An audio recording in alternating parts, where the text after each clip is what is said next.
Welcome to the Speak with People podcast. My name is Jason Raitz. I'll be your host, and this podcast exists to help you improve your communication skills. Whether you communicate one-on-one, to a team, from a stage, or from behind a screen, we know that when we improve our communication skills as leaders, it exponentially changes everything. It improves our relationships, it improves our leadership skills, and it improves our business skills. So let's get ready to dive into this next episode.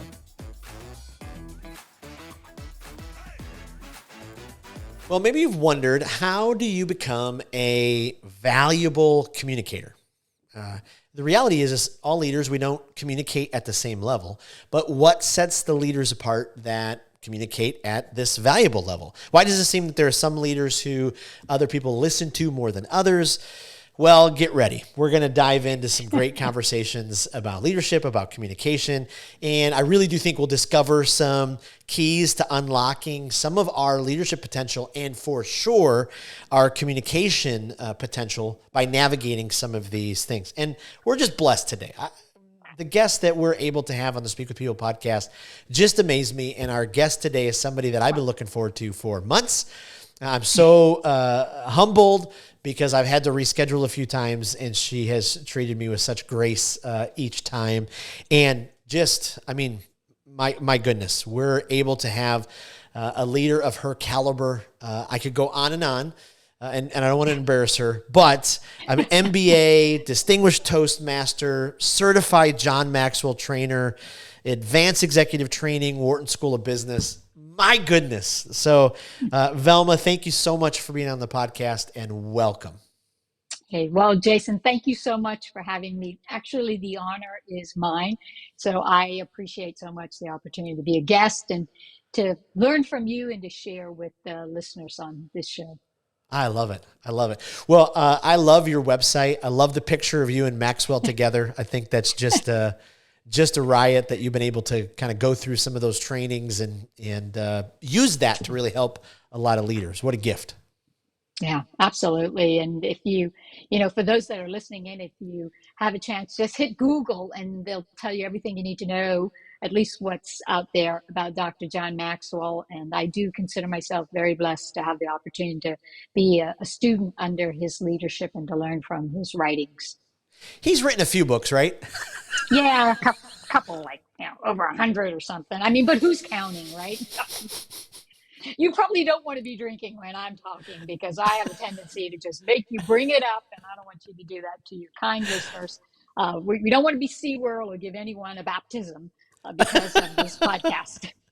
I love it. I heard Maxwell for the first time. I think it was 1995. Okay. I was a very young leader in the Detroit area, and he came to Cobo Hall, which was kind of the downtown convention center. And I'll just, still to this day, all those years later, I can still remember him talking about how leadership is influence. And I signed up for something that day called the Enjoy Life Club. And he would send out monthly cassette tapes with leadership teachings on them. I couldn't wait to get that cassette tape in the mail each month. It was so good. Wow. Well, for anyone that's under 40 that's listening in, a cassette tape is a actual, plastic device with this film ribbon in it that has a recording on it. And yeah, it's, today the music industry, the audio industry's changed tremendously. But yeah, just had to plug that. Not so long ago, like you said, 1995, and crazy, right? That we have that much change, but just wow. Well, hey, before I have you share your story, I wondered if, because I'm already thinking about, okay, this term, valuable communicator, and you have written 2 books, The Valuable Communicator, The Valuable Leader. Kind of walk us through, just, right off the beginning, give us that hook. What does it look like, a valuable communicator? Oh my gosh. Well, yes, I will shamefully promote the book since you brought it up. I'll put it here and then I'll shamefully promote it behind me. But the valuable communicator, really, this book came about from the fact that communication is more than words. And if you truly want to make a difference in your leadership and your life, I think you have to fundamentally understand that communication gets down to your ability to connect with others. And I didn't know that. Mm, I stumbled and fumbled all over myself in my early years of just trying to connect better, trying to influence, to borrow from the word of John for a leader. And I realized that for me, there came to be 7 keys that I believe can personally and professionally lead you to greater success. You get to define what success is, mm, but to me, these 7 keys were foundational in my journey. So I wrote about them here. I'll give you the secret that there's a code that most people don't find, but those 7 keys, when you pull them all together, they actually spell the word respect. And it makes me want to just break out and be, Tina Turner and or someone and just say, yes. I need some respect. RESPECT. RESPECT. Yeah, right. So just want to, give Gladys Knight or somebody out there that whole give me some respect. But that's what being, communicating is getting down to just respecting the other person. I love it. And then the valuable leader is again 7, and I'm borrowing 7 because if you wrote the book, it could be 6, whatever number you want it to be. To me, 7 is the number of completion, and so it's foundational to me that, well, what are the 7 what I would consider steps that will help you become a valuable leader, Mm. get greater growth, get greater influence, as John would say, and then offer greater value to others. And this book originally started off with me thinking, well, I'm going to write about how to be a valuable leader. And during the process, I realized, ah, you're not a valuable leader. You're on your journey to become a valuable Mm. leader. So it ended up being leadership for the soul, if you will. I'll borrow from Chicken Soup for the Soul. It's a collage of stories in here from individuals that were laid on my heart to ask to contribute. You probably never heard of any one of them because in the social world, they're not known.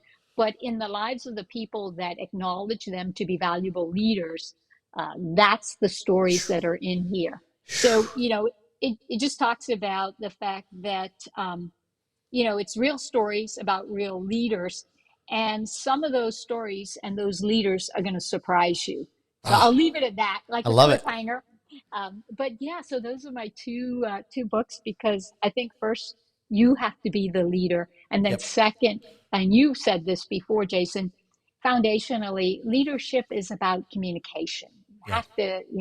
have to be able to communicate, and I love that about your podcast too. Wow, I love it. Well, thanks for giving us a little bit of the hook. Let's dive into a Sure. little bit of your story now. So, just Yeah. for our listeners who aren't familiar with you, share a little bit who Sure. you are, what you do, where you're from, all that kind of stuff. Oh my goodness. Okay. Well, a long time ago. No, I'm just teasing. Actually, most people don't know until they get to know me that I was originally born in the islands of the Bahamas, hence the permanent tan. And when I was born in the islands, the Bahamas was considered a British colony. And so that means that I was technically born a British citizen. Mm. And then the Bahamas became independent. And during our independence, by law, I became a Bahamian citizen. And then in the 2004, by choice, I became an American citizen. And so I like to say I have a little identity crisis going on. So if you hear a little bit of the Brit come out in me, that's that communication style that is more British, is because of the birth. But if you hear that island slang and I start talking really fast, that's the islander. I get really passionate. And then when you talk about communication, I said, well, what is going to be my communication style? What am I going to borrow in America? Right? What am I going to say? How am I going to communicate? And I thought, well, I just love those people from Tennessee. So y'all, I'm just going to be real Southern. I'm in Florida, but I'll be Southern. I'll just tell you, this is going to be a juicy, juicy podcast. Oh, I love it. I love it. So that's a little bit about where I was born. But for the last 20 plus years, I've spent my career working inside associations and not for profit organizations, mainly because I have a heart for cause, people that have a mission, putting a purpose over the profit. Profit follows that purpose in this Yep. case. And so my career span included marketing and growing membership, leading teams. And during the stage, I was really successful. Like most people, we strive to be very successful in the projects that we are assigned. But I was just failing miserably in the people side of my career. And so at each stage, I had this passion and this desire to just be a better leader, to learn how to value people more, hence the valuable leader, or the valuable communicator. Yep. And so I went through, as you said, I'm a lifelong student. I went through a lot of, it took me 10 years to really go in through all my leadership training, executive coaching, taking certifications after certifications. I got a couple of those under my belt. And I just found that I just love the area of leadership. I love the area of communication and just helping people to unlock their potential. Because I Mm. think everyone has this uh, hidden potential, and they just don't realize it. And so I want to do that for others. So today, now I have my own business, a own leaders pathway, and that means where leaders go to grow. And the Mm. whole concept is just a pathway that you're on that will take you through your growth and development. And so I work with associations, association leaders, not for profits. I also work with individual speakers, coaches, trainers, and consultants to help them leverage their untapped potential. And so I just love doing that. Oh my goodness. Wow. So needed, so valuable. As I look at the world and I think about, we now have 4 generations working together.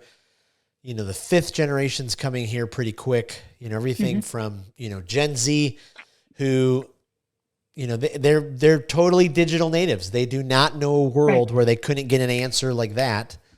And Sure. they're working, side by side with millennials and boomers and Gen Xers. I think what you do is so incredibly important because the more and more, we all are so obsessed with our devices and our head is in it. The more leaders we need like you who are helping people to go, wait a minute, no, you have some incredible potential there. Let's get to it and let's find it because you were put on the earth. You can make a pretty big mark. So I love what you do. Thank you for Exactly. that. So one of the things I really wanted to ask you when it comes to communication is, we're all on this different journey when it comes to communication. We all have a different communication style. Right. Wondered, could you kind of walk us through what you do to kind of help leaders kind of find their communication style? Okay. How are we able to kind of, hone in on that, kind of get on that track and, use that to our best, our best ability? Yeah. So one of the things that I use is an instrument called DISC, which most people have heard of. And some people tell me all the time when I say, well, have you heard of DISC? And they're like, yeah, yeah, yeah, I've done that. I've done that assessment. And to me, that's like saying, I took my vitamins last year and so I'm fine. And Right. the reason I say that is because you change as you grow and develop, and as you pour into yourself so that you could pour into others, you're going to change. And so if you've taken DISC before, you if you've taken it and applied strategies and tools and tips, you've literally learned how to adjust that style, the different Yep. styles that we have. And so your assessment is changing, and it has changed, and I know that because I'm living proof. I mean, I took it, and then when I took it again, I was like, why am I doing this again? I've already done it, same kind of a thing. And then I realized that I needed that vitamin. I needed that Mm. dose because you Yep. you sometimes take for granted what you've already been through. So I usually, when I have someone that's willing and saying, I have tough conversations, conflicts happening, misunderstandings. I'm just not connecting with people. I don't understand why. Then I say, well, let's just pause and let's just take a look at how are Yep. you communicating? What are your styles? And there are 4 major styles of communication based upon the DISC model. And for those of you that might be listening in and say, well, I never heard of DISC, let me just lay a little bit of a context around it. that disc, was originally created in 1921, so it's been around a Yeah. long time, and it's created on the premise of the emotions of normal people. So it's not saying something's wrong with you. In fact, we all have all four styles that are defined in the disc model. It's the model of human behavior. It's how we behave in our communication.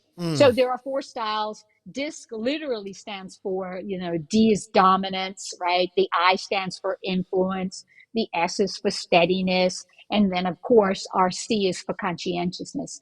And those styles can move depending on what your preferred style is. And you have preferred style. So the instrument helps. And I use that to really try to level set where you are, because before you could go wherever you want to go, you got to first know your starting point.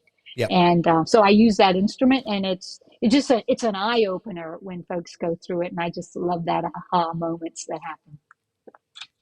Oh, they're crazy. I remember going through the disc for the first time, and the person leading us through, I was like, how did you, what is Yeah. this, Yeah.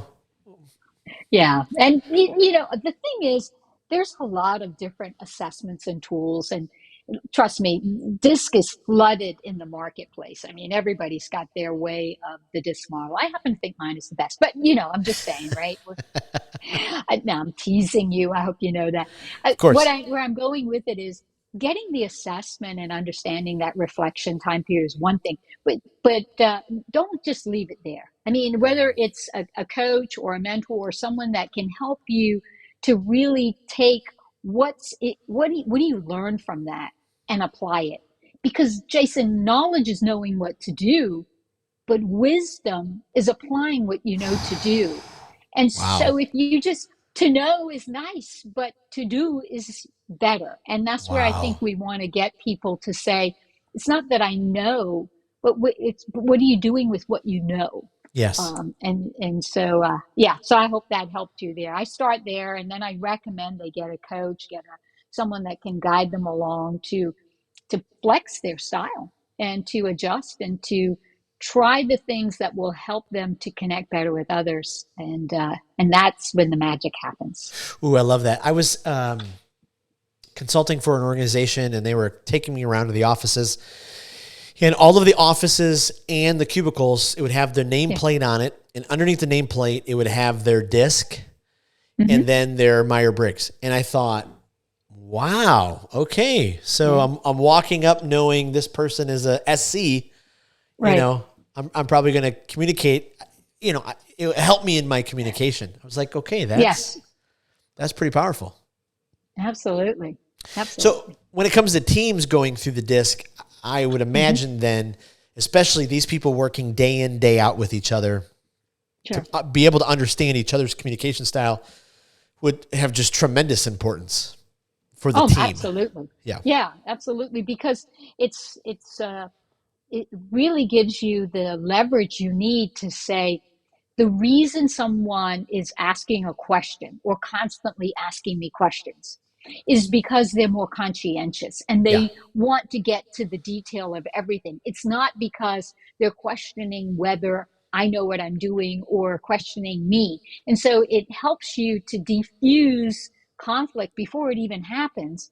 And also, it creates a lot more collaboration because people feel seen, heard, and valued, which Oof. I think DISC is an instrument to help you do that today. Wow. Mm-hmm. Absolutely. Well, Yeah. when people feel seen and they feel heard, and then you top it off with the trifecta of being valued. Right. Right. My goodness, Yeah. Yeah. it's just incredible. My world, and I've talked about it, and so to our listeners, our regular, every week listeners on the Speak with People podcast, they've heard me say this before, but my life really changed. I was working on an MBA years ago. I didn't finish, but I was working on an MBA, and one of our classes, they handed us Primal Leadership by Daniel Goleman, and Mm-hmm. Daniel Goleman's whole premise is, for years, the American workplace, bosses led out of fear and control, almost to the point of abuse, drive Right. people so hard, drive them. But the exact opposite, if you tap into people's positive emotions and you give them a safe environment where they feel heard, they feel seen, they feel Mhm. valued, the Right. morale skyrockets, the Yep. productivity skyrockets. Mhm. What advice would you give to companies who are still kind of employing that, lead out of fear kind of Ooh, tactic? stop it. No, Yes. okay. Well, okay. Well, I would say that um, there's a huge missed opportunity Mm. because your greatest asset as a leader or as an organization is the people that work in your organization. Oh, They are your brand. They are your innovation think tank. And when you're not tapping into that, when there's not a psychologically safe environment where they feel like they can share and will be respected and will be heard, all of that is a loss to you as a leader in your organization of this wealth of opportunity and wealth of knowledge. And yep. so I think that my advice would be to really focus on what is it that your leadership team needs, Yep. right? To move the organization in a way where you create this culture of belonging. Mm. I get all my research from Oprah, okay? And so I know, Oprah, right? Okay. Well, Oprah says, she did a survey, and her organization did a survey because she interviews a lot of folks. I mean, we've all watched the Oprah show, or we know of Oprah, or we know somebody that watched the Oprah show that couldn't stop talking about it, right? And on her show, she had them do an interview, and they interviewed over 30,000 people, and she really wanted to know, what did people want. Mm. I mean, that was the kind of, I'm dumbing down this, because I got to make things easy for me to kind of, I'm from the island, so I got to make things easy for me, right?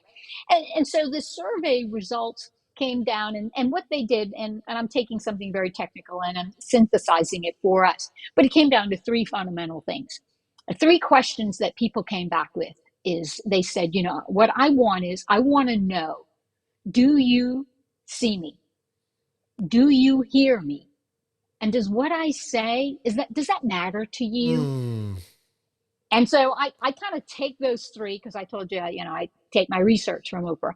And so I took that, and when I apply that to leadership and to life and how we communicate, I'm telling you that as a leader of an organization, if your culture is one where you people want to belong, you will you will create an environment where people say, I feel seen, I feel heard, and I feel valued. You appreciate me.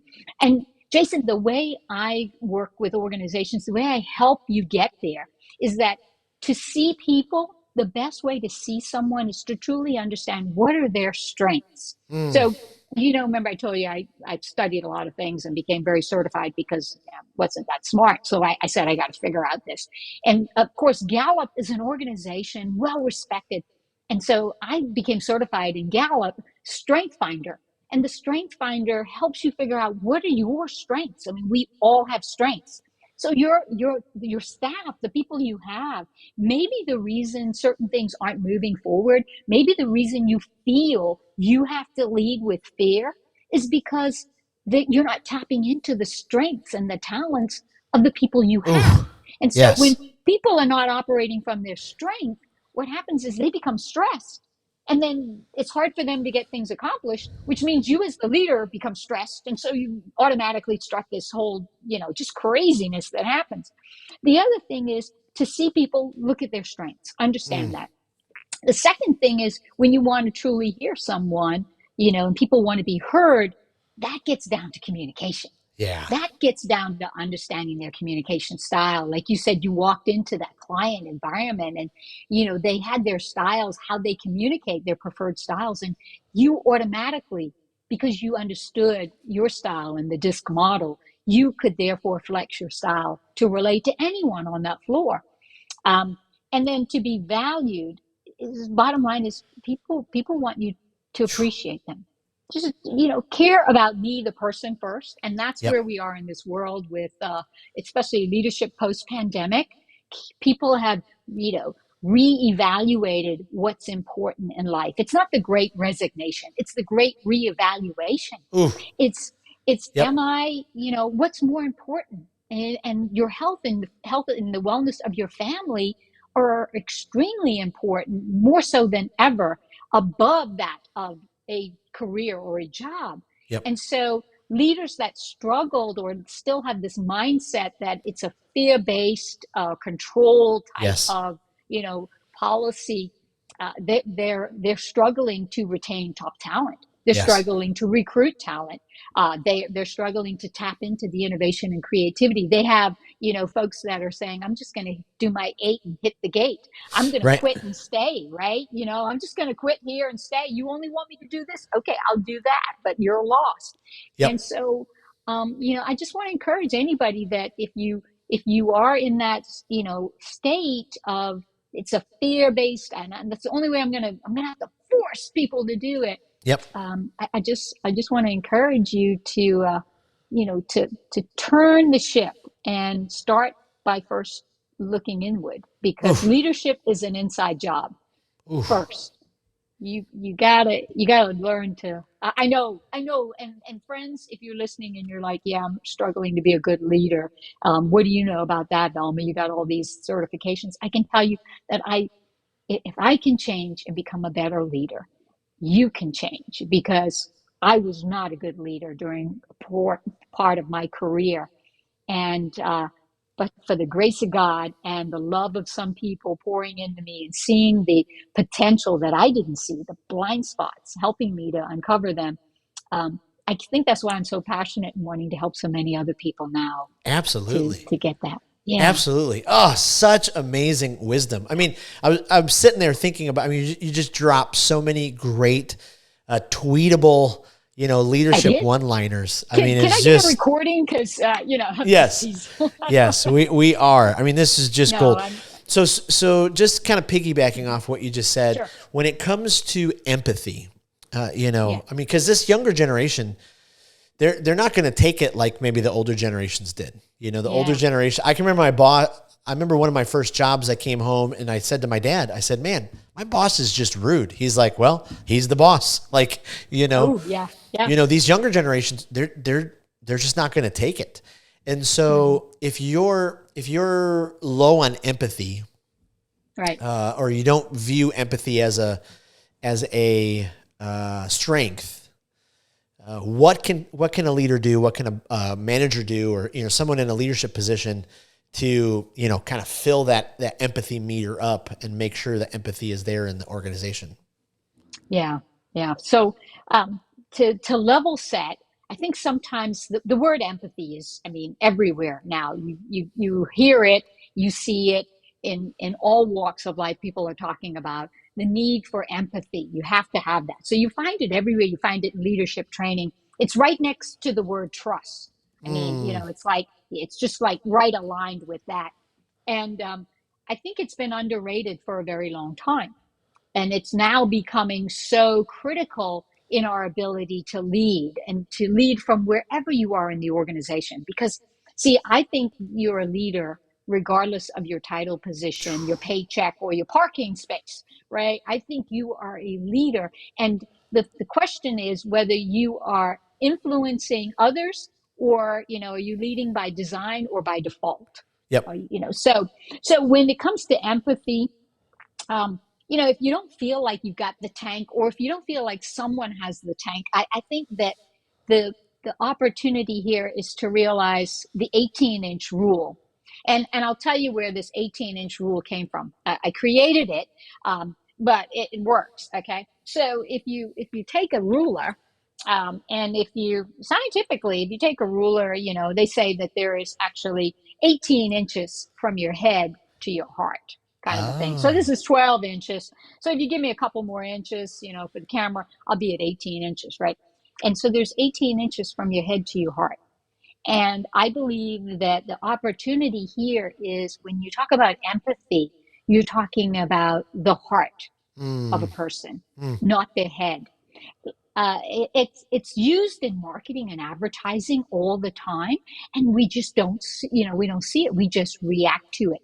So what I mean by that is, have you ever seen, like, you like gadgets, you got all of this technology stuff. So you saw this gadget, new microphone or something for your podcast. You're like, I got to have that. And they're like, and if you buy it now, we're going to throw in this eCam software, and we're going to throw in, this new chair, and but you got to buy it within the next 20 minutes. And what do? You jump on it and you buy it.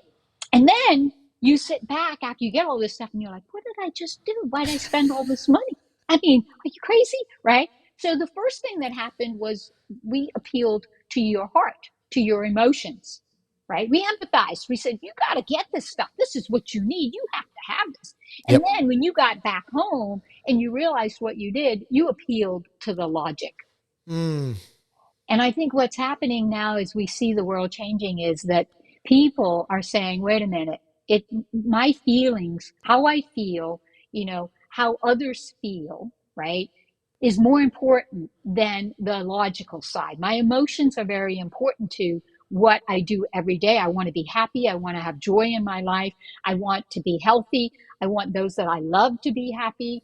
Yep. And so you see this whole emotional, before it used to be keep all the emotions at home, come to work, logically do the job. Well, logic has kind of gone out the window and emotions have taken over. And so I think that's what you see happening. And if leaders truly want to shore up their level of empathy, I would say grab hold of the 18-inch rule. Mm. Remember that it's 18 inches from your head to your heart. Start at the heart and then speak to the head. So start at Oh. the heart, speak to someone's emotions and their feelings, recognize that. The other thing I would say is, for me, I got confused a long time between the word empathy and sympathy. Mm. I used to think that, well, I got empathy. I'm so sorry that's happened to Jason. I mean, he's a great guy. It shouldn't have happened to him, but okay, he's not working here anymore. And and so that's sympathy. Yep. When you feel sorry for that something happened to someone, that's a level of sympathy. I'm sympathizing with you. I'm sorry that happened to you. I genuinely, feel bad that you're going through that. But when you empathize with someone, when you have empathy, you literally are saying, if I was in those shoes, how would I feel? Oh, yes. If I have a sick kid at home, like my employee does right now, wouldn't I want to be home with my Yep. kid Yep. versus so you're putting yourself in the shoes. And I think when we can learn that empathy is very different than sympathy, Yep. and we can then start to apply this 18-inch rule and saying, how would I feel? Because it's a matter of the heart, not the Ooh, head. so good. So good. I love it. I have a million more questions, but to kind of keep our conversation on time, we'll have Yeah, to do those other questions, part B of the you're so conversation. cute. I want to hit you with some rapid fire questions, kind of Okay. get, some of your thoughts, but we talk a lot about speaking on this podcast. Do you have a favorite speaker? Just somebody that just every time they crush their Uh, presentation, fill you up. Yeah, so I mean, it goes without saying, Dr. John Maxwell, Yeah. because I've learned so much from him. I love the way he tells stories. But I would say the other, probably the top of mine, if I have to pick favorites, and I hate to pick favorites. It's like, which one is your favorite child? I mean, you just don't want to do it, right? There's so many. Yep. But if on one hand, I would put Dr. John Maxwell, and on the other hand, I would put the great Zig Ziglar, who is a Uh, motivational speaker, storyteller, just a firecracker. Um, I'd like to think that one day I could be the female Zig Ziglar. I love it. I love it. Yeah, I love it. yeah. So, second question: is there a podcast that you enjoy, either guilty pleasure, leadership development, that just you would highly recommend to someone because it's You done mean so much for besides you? yours? I mean, come on. Well, thank you. Very good. Yeah. Well, I'm a woman of faith, so I listen to quite a bit of podcasts in those areas. Dr. Rick Warren is a favorite of mine. There's several others, but I think on the topic of leadership, I would I would lean to On Leadership. It's a podcast by Franklin Covey, Hmm.